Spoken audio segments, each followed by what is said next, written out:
Good evening, everyone. My name is Gordon Rankin, and I am the conference minister for the New Hampshire Conference of the United Church of Christ.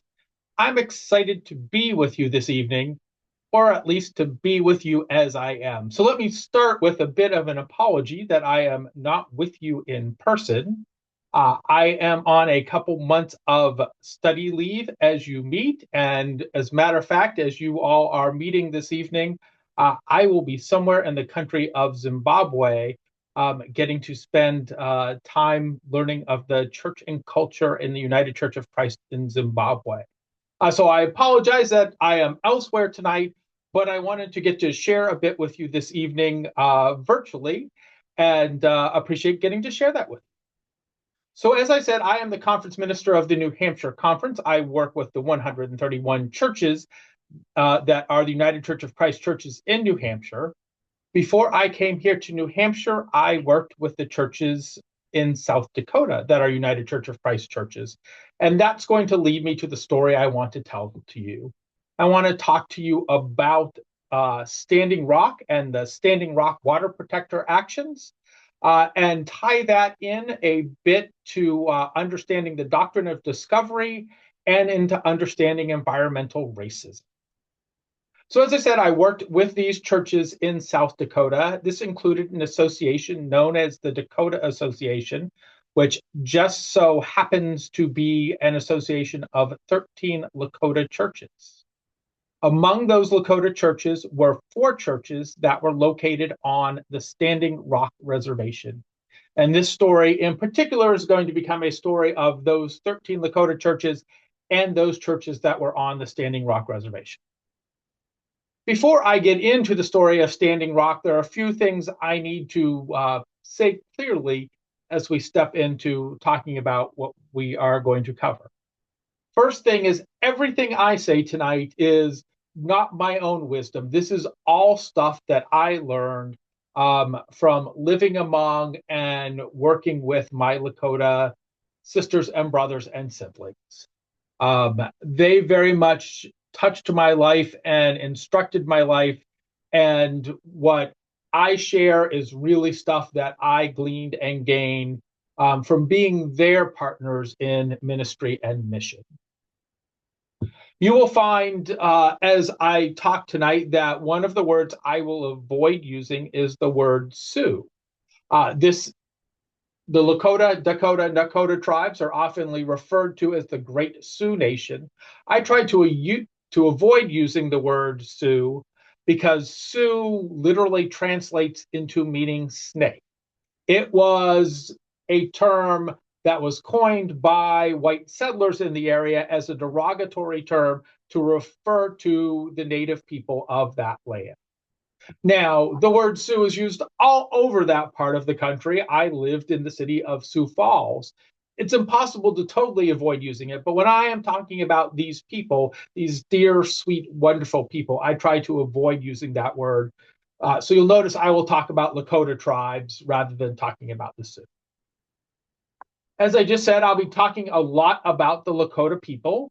It may seem like that I'm not talking that directly about environmental justice sometimes, but if you understand Lakota culture, and in many cases, the culture of most all indigenous tribes, they understand themselves as a people and creation to be one. They are part of each other's stories. The people and the land and the water and the air are so interwoven, they don't understand themselves to be separate things.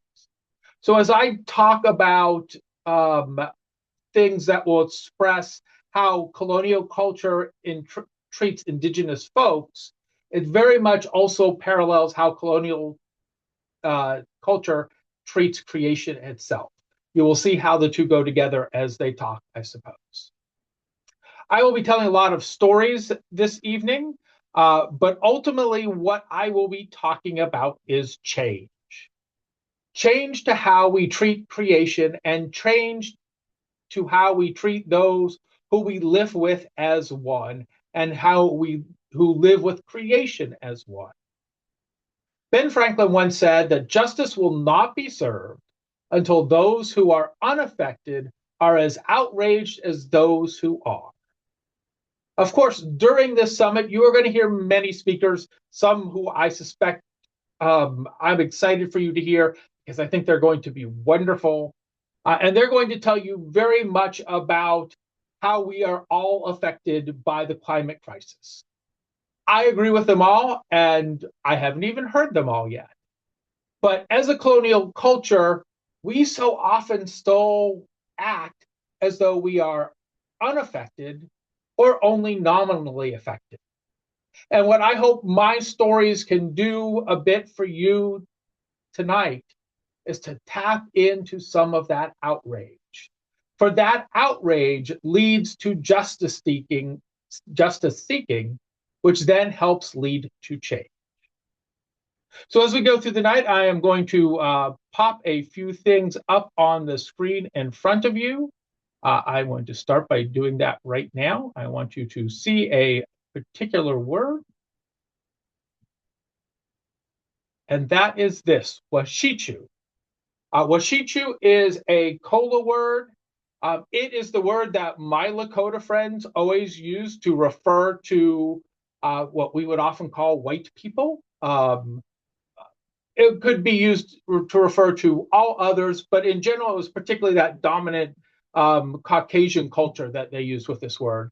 Washichu means in a direct translation is the ones who eat the best meat. And that very much describes how those indigenous cultures have come to understand the dominant colonial culture, is that we are the ones who take what is best and leave them with the leftovers. This is certainly true as we will learn about the doctrine of discovery that has happened over and over and over again, that colonial culture has taken what is best and left the indigenous folks with what is left over. So to better understand what happened at Standing Rock back in 2015 and 2016, you need to understand some history. What happened at Standing Rock was about what was happening in that moment, but it was also about what happened for years and years and years and years. So I'm going to tell you a bit of this history to lead you into more of what has happened as we encountered the Standing Rock Water Protector Action. So I first want to start about talking about the doctrine of discovery. The doctrine of discovery was a series of church decrees that had to do with countries coming generally to new countries and taking over those lands. It was during that whole great time of colonial discovery.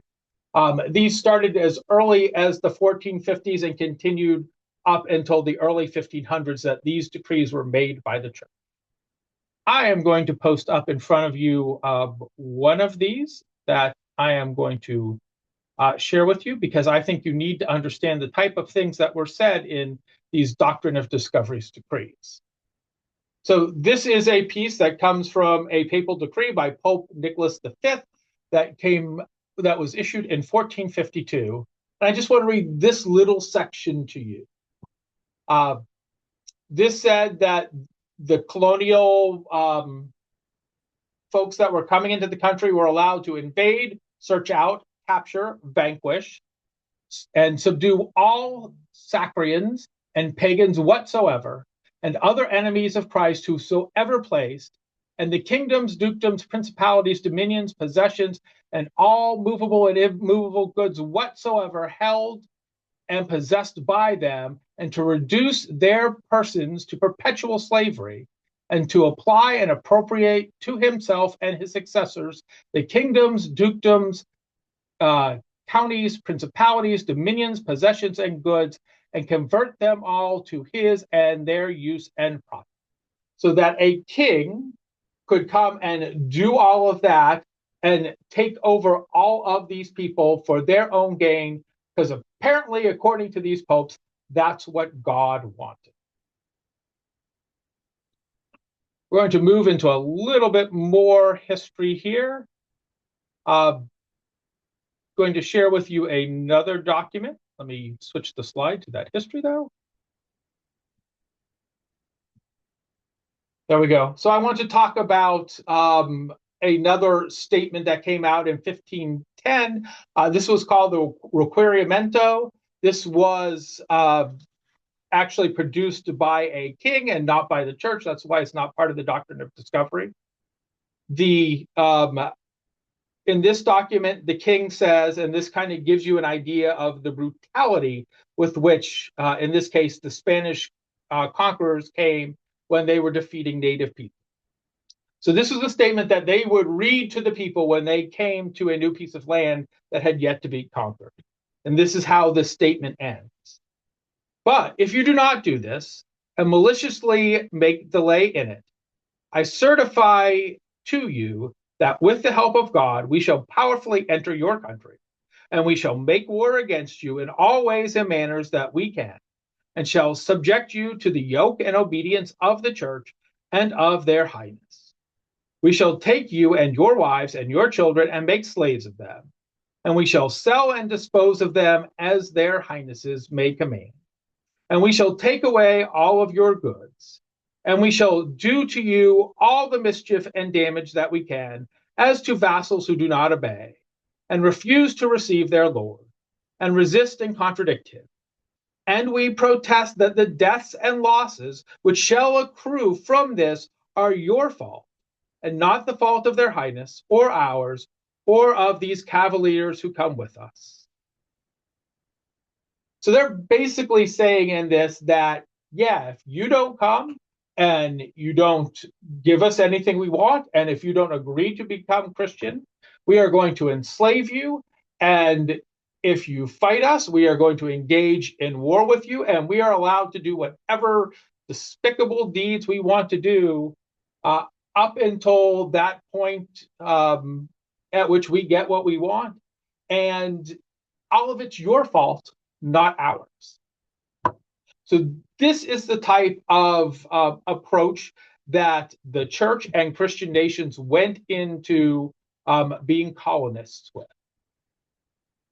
Now, this was strictly a church document supported by the actions of some kings for a while. This actually eventually becomes U.S. law. In 1823, in the case of Johnson versus McIntosh, the Supreme Court says the doctrine of discovery is the law of the United States. Now, you might be thinking, well, that was way back then. That can't possibly be true. It is still, the doctrine of discovery is still the law of the United States. Nothing has retracted that in all of our history. And as a matter of fact, it was used within the last couple decades in Supreme Court cases as justification for certain actions. So the doctrine of discovery is still an active part of United States law. So let's jump to some other bits of history. Want to talk about treaties. So in the U.S. Constitution, treaties are named as the second highest form of law that there is. The first highest form of law is the Constitution itself, and the next highest form are treaties. And this is true in our acting with a lot of other nation states. However, in the history of the United States, there has never been a treaty with native nations that has not been broken. Every single one of them. So in the case of the Lakota people, there were some different treaties that help informed the land that they had. The first one of these is called the First Laramie Treaty. It went and defined some of the area that was given to the native Lakota people to be considered theirs, to be their sovereign land. In 1863, one of the things that starts to shift this is an uprising, which is called the Santee Sioux Uprising of Minnesota. In this, after this uprising, 38 Lakota men were hanged. This is the largest, till this day, this is the largest mass execution in American history. This execution order was signed by President Lincoln just 2 days after he signed the Emancipation Proclamation. So think of what's happening. We are saying this set of people is now, we need to consider their full humanity.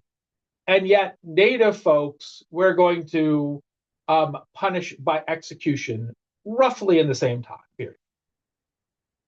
5 years after this, the first Fort Laramie Treaty having been broken resulted in the formation of the second Fort Laramie Treaty to try to quell any disputes that were happening between settlers and the Lakota people. And this lasts for a few years, and then one of the big things that changes a lot happened. Gold was found in the Black Hills.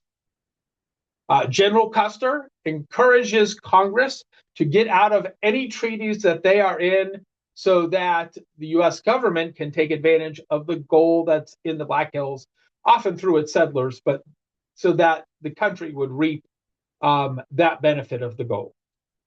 So Congress sets out to do this.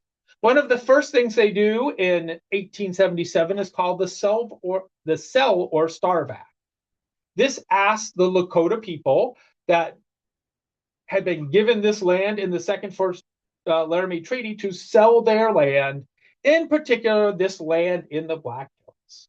In order for the Sell or Starve Act to be ratified, it was going to require 3/4 of all Lakota men to approve it.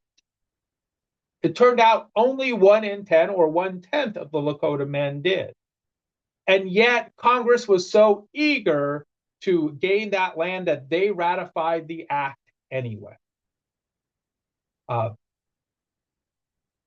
10 years later, Congress decided another way to get some additional land that they hadn't basically taken away through the Sell or Starve Act.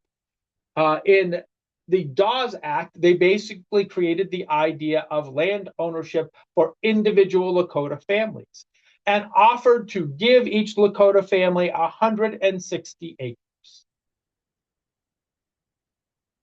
There were some Lakota folks that took advantage of this. For the most part, they didn't, because that's not how Lakota live. They don't live with individual ownership, or at least at that time, they didn't live with individual ownership. They lived as community. They understood the earth as something that they all had to steward together and that nobody owns. So again, the government, in trying to get land from the Lakota people, found ways that the Lakota people didn't really understand because they didn't conceive of individual ownership. 3 years after this, the massacre at Wounded Knee occurred. There were a group of Lakota people in Wounded Knee, South Dakota, that were participating in a spirit dance. This spooked some of the U.S. Army troops, and 250 to 300 unarmed Lakota people, including women and children, were gunned down with Hotchkiss guns, which were the very first automatic weapons to be developed. For this massacre, the U.S. Congress granted 20 Congressional Medals of Honor. And to this day, that is the most Congressional Medal of Honors given for any one action in our history. It was for a massacre of unarmed people.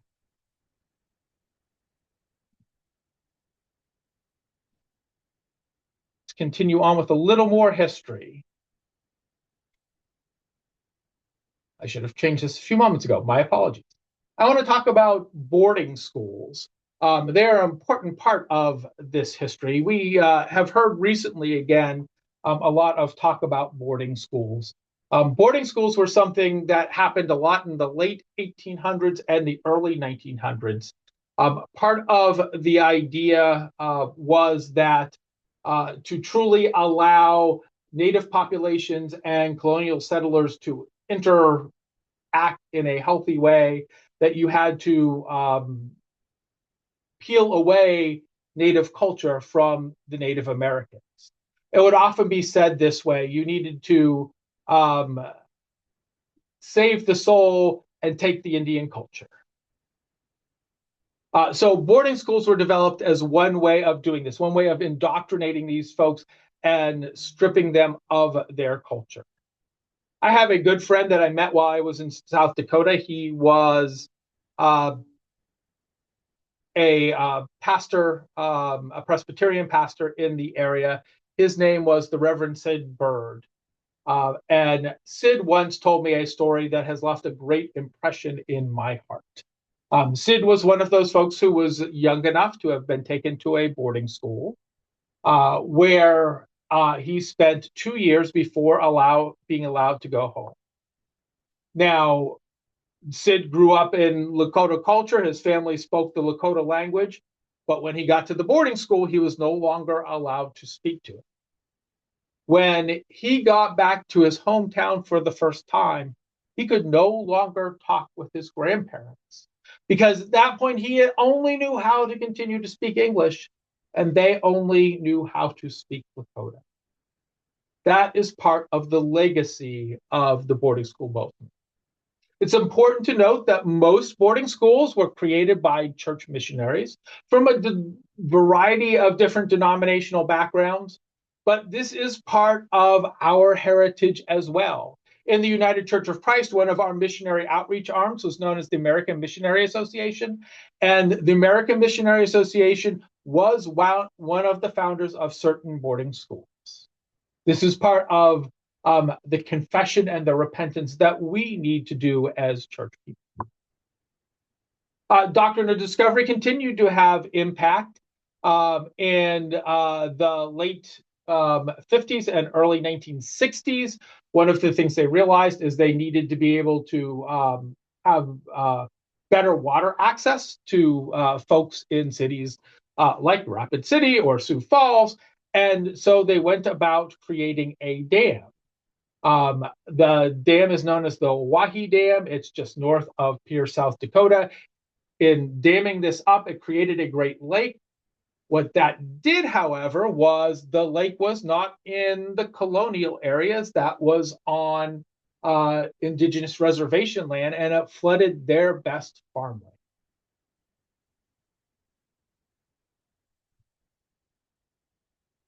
We will come back in a moment to talking about environmental racism. Let me stop our share. Actually, no, I'm going to talk about environmental racism right now.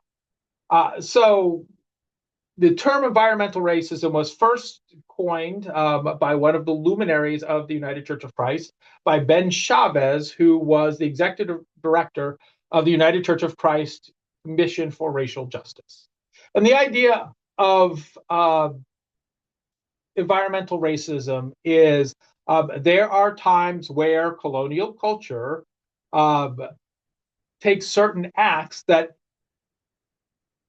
unevenly impact people of color, people who are minorities, and so they're using environmental issues to further impact people who are already on the margins. In Ben Chavez's time, this was really the issue was where waste was disposed of, where things both such as dumps and garbage disposal happened, also where nuclear waste was disposed of. This continues even till today. We hear about environmental racism in stories such as water pollution and the desire for clean water in places like Flint, Michigan, or Jackson, Mississippi. And this is very much the story of the indigenous peoples. Indigenous peoples have always been moved to the worst land. And as their reservation lands have shrunk, it's gone to worse and worse land. Most of the land where the Lakota people live right now, you are not able to farm. It is the worst land available. It is clay that plants can't grow in.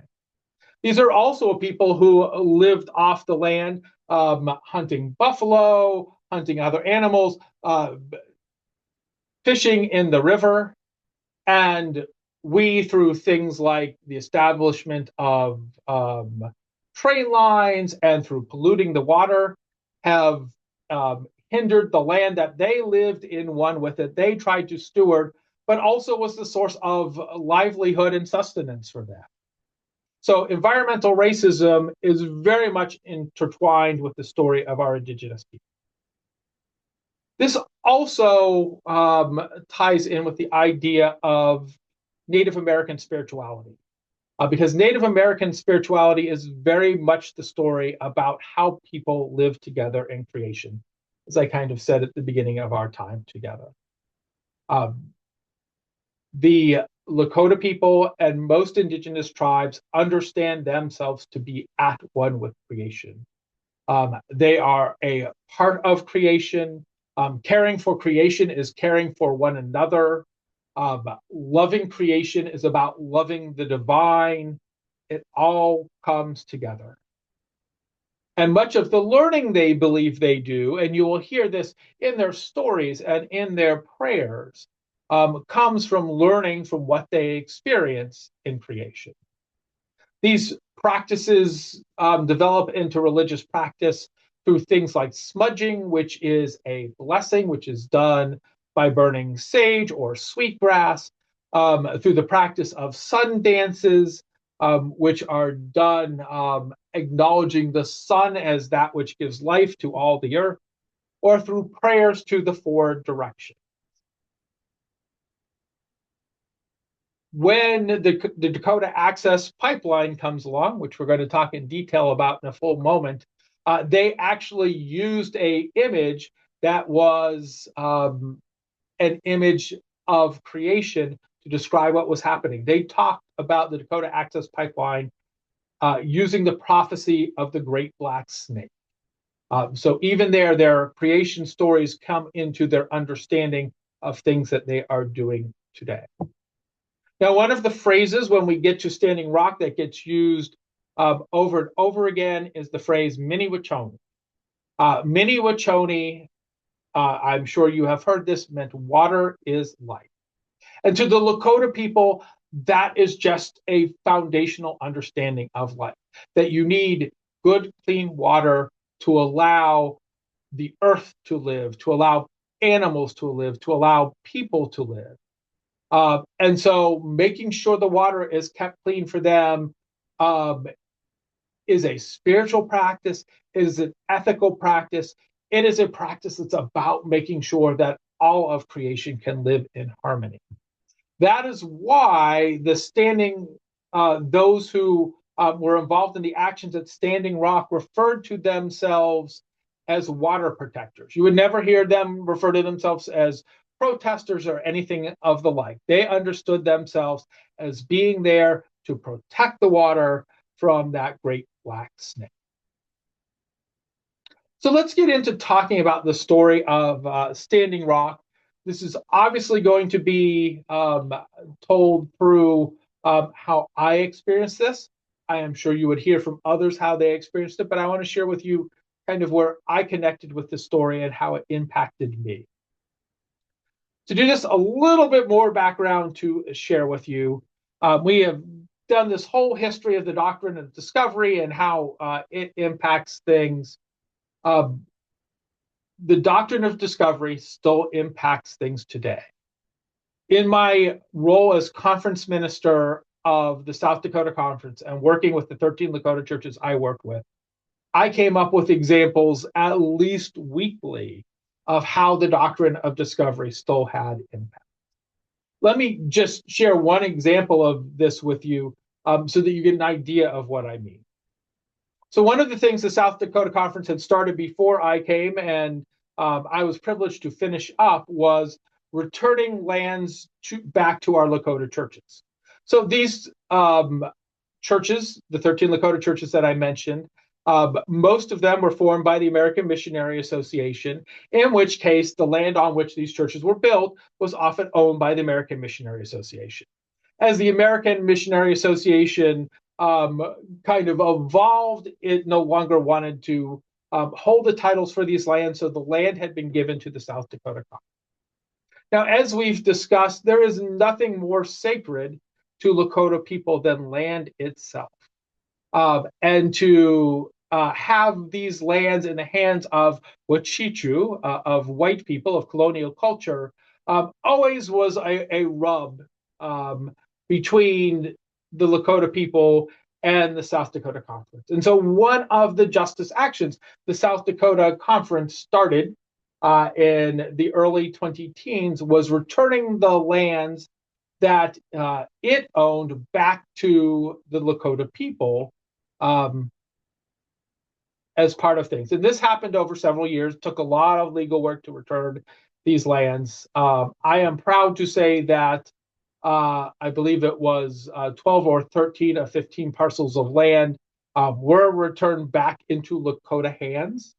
All of the land that the South Dakota Conference owned in South Dakota and in Nebraska were returned back to Lakota hands. The places where issues existed were with two parcels of land that were in North Dakota.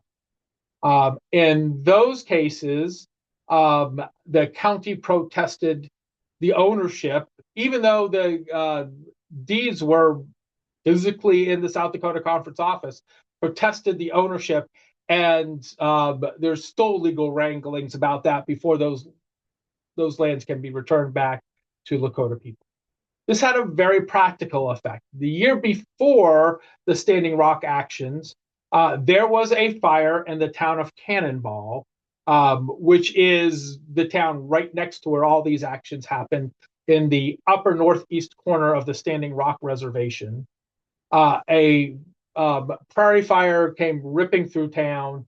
If you ever have seen the consequences of prairie fires, they move quickly, and they kind of are just, I was going to say straight line fire pieces blown by the wind, but they're not even straight. They'll zig this way or that way, but often they're only like 20 or 30 feet wide. They don't burn the whole town, but you'll have just a path that will get burnt through a town or through a prairie or through a graveyard or whatever's happening. This happened in the fall of 2015 in the town of Cannonball, happened to burn down the one Lakota church that we had in that town. We were never able to rebuild that church, even though we had the fiscal resources to do it.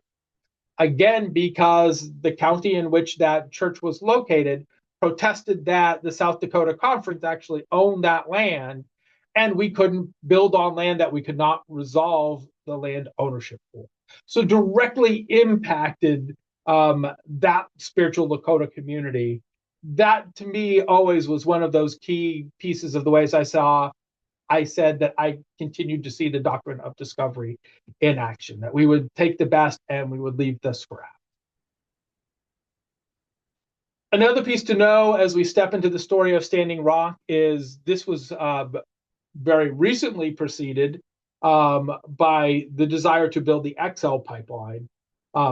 So the Dakota Access Pipeline would end up going to the north and east of the Standing Rock and Cheyenne River reservations. The XL pipeline was going to go to the west and south of the Standing Rock reservation. Part of what the issue of building pipelines would happen is, you'd have the entire environmental impact. We've talked about the desire for clean water, but there were other impacts. Because reservations are sovereign lands, they have their own police forces.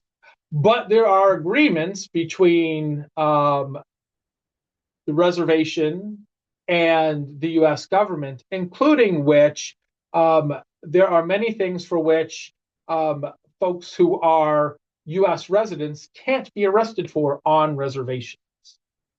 When these pipelines get built, they build big work camps of people to come and build these. And if you study this around these work camps, there's always a great history of folks who will venture from these work camps onto the reservations and particularly engage in activities like rape or like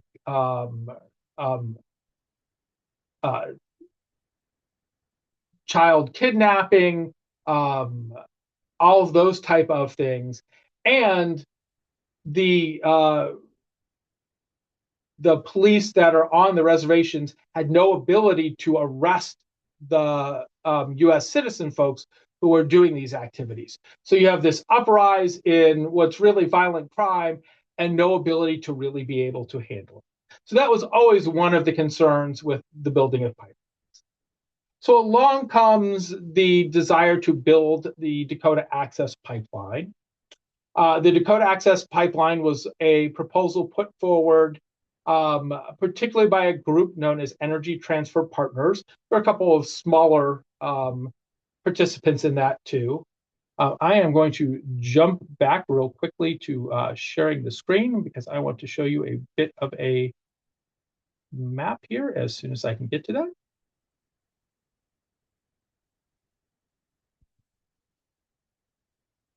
There we go. We will share this.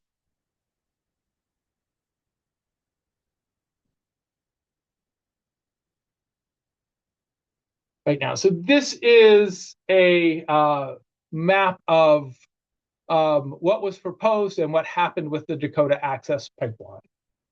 A couple things to make note of in this. So the Dakota Access Pipeline, you only see the section around where the protest happened. It actually extends from up north in the Bakken areas of Canada, would come down through North Dakota, clip South Dakota, go into Iowa, end up in Illinois at a refinery.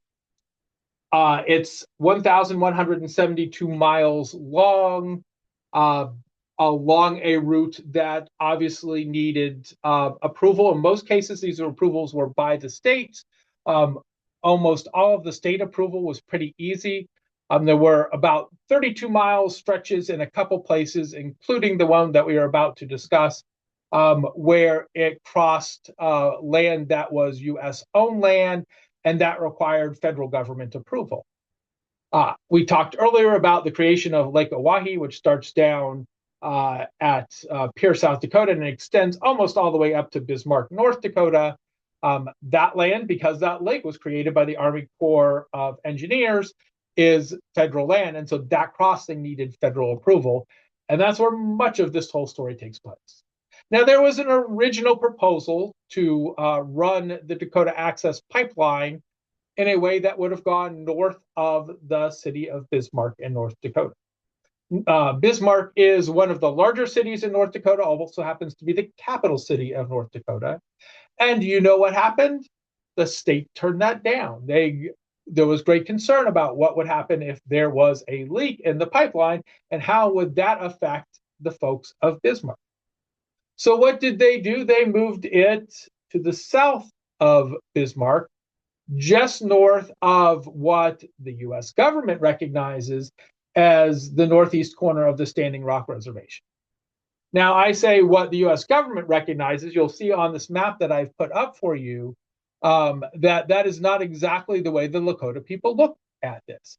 The Lakota people look at this as though it is the treaty that they signed in the Fort Laramie Treaty, which was never officially terminated. The U.S. just took the land. That is their land. And they have many sacred grave sites and all of those type of things on this land, which is no longer considered reservation land anymore. But that was part of their concern. The pipelines would go through graveyards and such. And that was one of the concerns that they were trying to address in their actions at Standing Rock. But the biggest piece, and as we kind of already mentioned, was the concern for clean water. You will see that this is right at the northeast tip of the Standing Rock Reservation. If we were able to scroll down, which we can't, it would also be right above the Cheyenne River Reservation. I'm going to jump back a couple slides real quickly. I just want to show you this area blown out a little more. So this map is the map of what was that 1951 Fort Laramie Treaty, what has become unceded land, and the kind of most yellow pieces are the pieces that remain reservations to today. You will see kind of in the center is the state of South Dakota. Above that is the state of North Dakota. Standing Rock Reservation kind of is a majority in South Dakota with a little kind of top hat part of it that extends into North Dakota. The river that runs along the western edge of Standing Rock and Cheyenne River is that Missouri River that all of this involves in. Now, I want to give you a little bit of perspective on this because this makes everything look pretty small. The Cheyenne River Reservation that you see kind of right in the middle of this, that reservation is approximately the same size as the state of Connecticut, just to give you a bit of image to relate that to. So these are big spaces, but they are not great land spaces as we've already discussed. So I am going to stop sharing for a few moments and tell you a little bit more about the Standing Rock action itself. So Standing Rock action was really one that was begun by youth, a couple different youth groups that came together. They were concerned with the impact on the water. They were concerned with the impact of the pipeline going through sacred native spaces.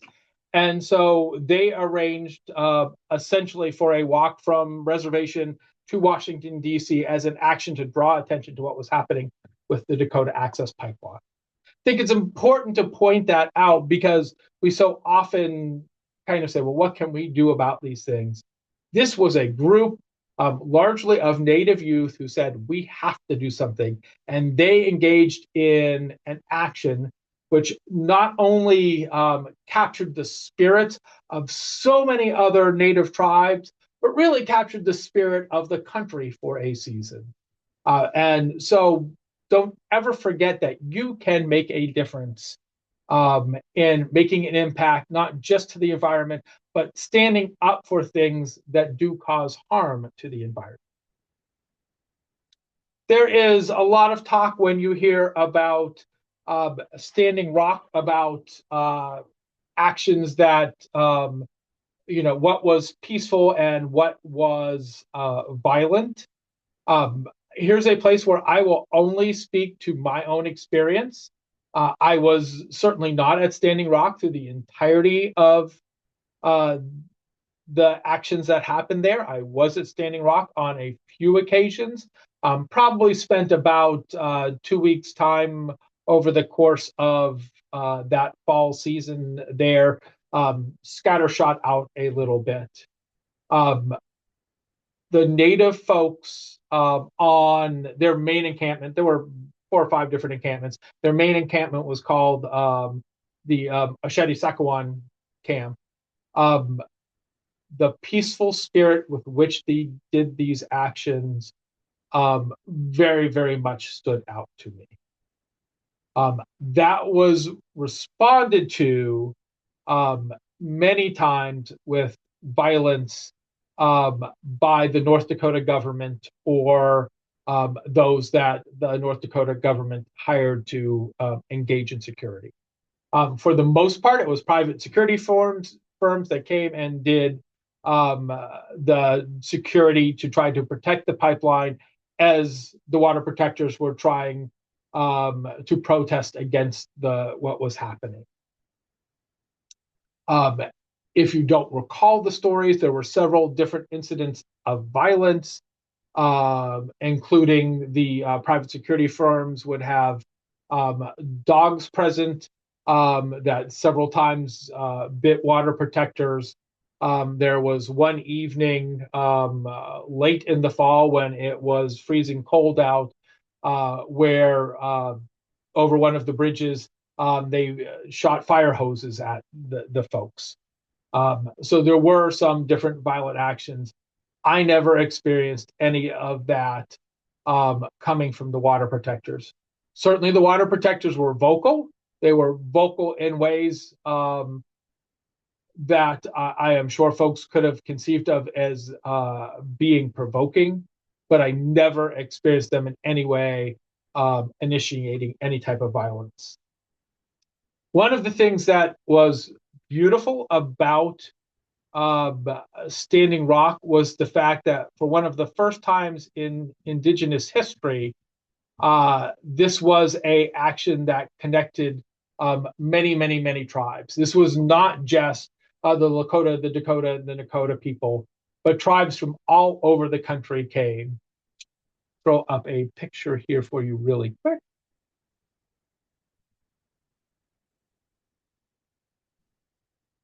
So this is just one corner of the Asheri-Sakowin camp. This is kind of from the road that you would come in on just north of Cannonball, and you'd come in. It was too big to get all in one picture. Uh, and as you would come into the camp, kind of to the left of where this picture is, there was a big entrance road. And as new tribes would come and be a part of the Water Protector Action, they would put a flag down that road. So as you walked into the camp, you were walking through all these different tribal nation flags. And that was really pretty wonderful and novel to have all these different tribes speaking with one voice. One of the other things that makes Standing Rock stand out um, was the allies to the Native folks that came and give their voice. There are a lot of these pipeline projects for which our Native friends and Native siblings really take the lead on some of this work, along with certain environmental groups. But this was a case that a lot of other voices joined in with this. It was really easy for the North Dakota government to kind of vilify those folks that were Native American and those folks that were environmental. They were chaining themselves to equipment. They were doing those type of things as part of trying to protect the water. What was harder for them to do and get public reaction to was vilifying people from the church who had very significant presence and very significant support and allyship as part of what happened. And also veterans were also a very key component and very key voice in this. So the church and veterans in particular helped to amplify the voices of the Native folks during this time. So I want to tell you about a particular day when I was visiting the Standing Rock Reservation. This was in early November. I think it was November 4th, might have been the 3rd or 5th. It was a day when there was a church action there. I had been in contact with one of the other pastors in Cannonball, an Episcopal priest, and he was like, "Hey, can we get some folks together for this?" So we thought we would try to gather some folks together to really kind of have a visible church piece of support during the action. What evolved, we never imagined. This totally rolled out to be a gathering of over 500 folks from churches, various different denominations gathered together. It was a lot clergy, but there were certainly some lay folks. I know I had lay folks from several of my churches present there. One of the actions that we did that was so important was we gathered in the center of camp and gathered some of the elders of the Standing Rock tribe present, and the 7 denominations who in their recent history have denounced the doctrine of discovery as a statement of the church. We stood up and read a statement repudiating the doctrine of discovery, handing copies of the doctrine of discovery over to those elders so that they could be burned, and making the commitment that the church would now do all it could to repent of what has happened from our historical support of the doctrine of discovery. I was one of the 7 people who read that. It was an incredibly powerful moment speaking to that. Later, we went up towards the bridge, which was really on the edge of where this camp was and where the Dakota Access Pipeline was being built. That bridge was one of the boundaries that the security forces had set up. And we engaged in some statements and conversation there. It was a beautiful spiritual moment. It was also incredibly tense. Across the bridge was a wall, and I mean a wall of armed people and armed vehicles. And up on the hills overlooking this, you could see different sniper stations pointing guns down at you, and there were helicopters overhead. And this was a group of church folks together with our indigenous siblings. And still, the sense was there needed to be that level of security present, um, just so people would be controlled, um, and so this pipeline could continue to get built. So this was November 2026. In December 2026, I'm sorry, let's go back. This was November 2016. And in December 2016, a wonderful moment happened that allowed the Ashadi-Sakowin camp to be disbanded. On December 4th, the U.S. Corps of Engineers, U.S. Army Corps of Engineers, announced that they would no longer grant the easement for running the pipe under Lake Oahe. So that kind of key component would at least have to be reconfigured and not have any impact on that sacred land. Now, I will be quite upfront and clear with you that at this point, most of the rest of the pipeline had already been built. This was kind of the last component to go in effect. And that good news lasted for, about a week and a half. Because on January 24th, 2017, in one of his first official presidential acts, Donald Trump signs a presidential memorandum to permit the Dakota Access Pipeline to be built. So he pretty much overrules the Army Corps of Engineers and said, we're going to build this and make this happen. Now, it's not the end of the story. There has continued to be court cases about this. However, the pipeline under Lake Oahe does get built and does start running not too long after that. In 2021, the Energy Transfer Partners actually increases the line capacity for the Dakota Access Pipeline. It was originally 570,000 barrels per day.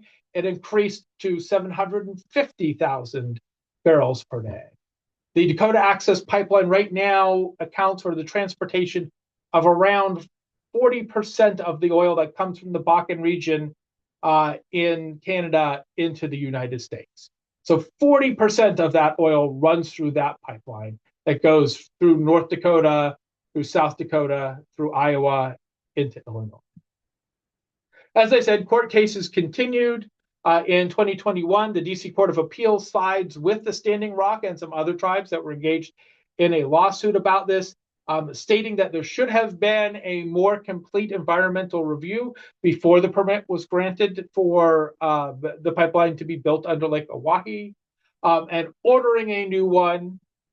However, they don't close the pipeline. They just say that the environmental review has to be done. This is appealed to the Supreme Court, which denies hearing the case. And so, despite the fact that this more comprehensive environmental review has been required, the Dakota Access Pipeline continues to remain active even until this day. Now, the Dakota Access Pipeline is not the only story of pipelines. There are many of them. This is the one with the most fullest gathering of water protectors kind of engaging in these conversations. Since then, one of the big ones has been around Pipeline 3, which is the replacement of a pipeline that runs through particularly Minnesota and into Wisconsin from Canada. This pipeline is replacing a pre-existing pipeline which was corroding and has leaked several times. This leads to another important point to make when it comes to pipelines. Pipelines can be a safer mode of oil transportation. They are certainly a more effective, as far as cost-effective way of transporting oil, but all pipelines leak. There has yet to be a pipeline with any age on it in U.S. history that has not leaked. That previous pipeline that was being replaced by Pipeline 3 resulted in the most significant oil spill in American history. And the way they choose to handle that is by trying to build another pipeline. And again, just like we hear the story of through the Dakota Access Pipeline, where do they build it? They build it across tribal lands that have been given to tribes by treaties.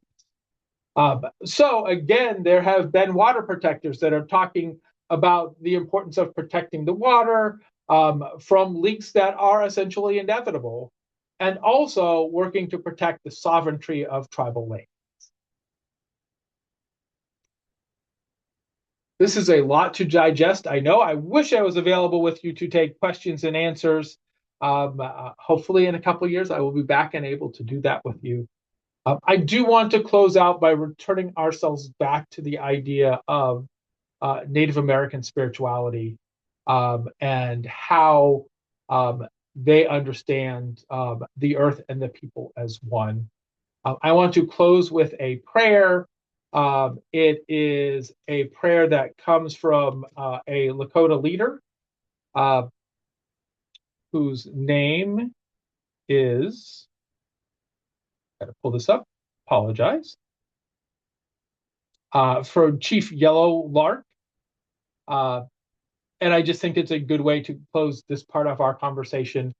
And I will hence bid you just a great time learning more about how you all can be good stewards of the earth that our God has given us, and find your voice to help protect the earth and water and air.